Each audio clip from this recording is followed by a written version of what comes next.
Програмата за одбележување на празникот на општината Кочани, Ден Петровден, 12 јули, е богата и содржајна. Активностите започнаа во неделата, а продолжуваат и во наредниве неколку денови.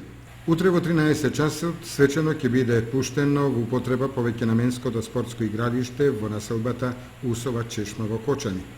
А веќе во 21 часот ќе се одржи концерт на Владко Стефановски, најдоброто од Македонија, најдоброто од Кочани во паркот на Револуцијата.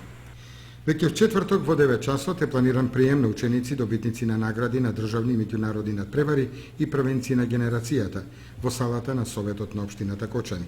Свечена седница на Советот на општина Кочани ќе се одржи во 12 часот во салата на Мултикултурниот центар, кој ќе бидат доделени Петровденските награди на годинешниве добитници Тодосија Паунов, Подсхумно и на Сојузот на гимнастички спортови Кочани од Кочани. Вечерта во 19 часот и 30 минути ќе се одржи финалето на 11-тиот Петровденски турнир во мал фудбал на младинскиот спортски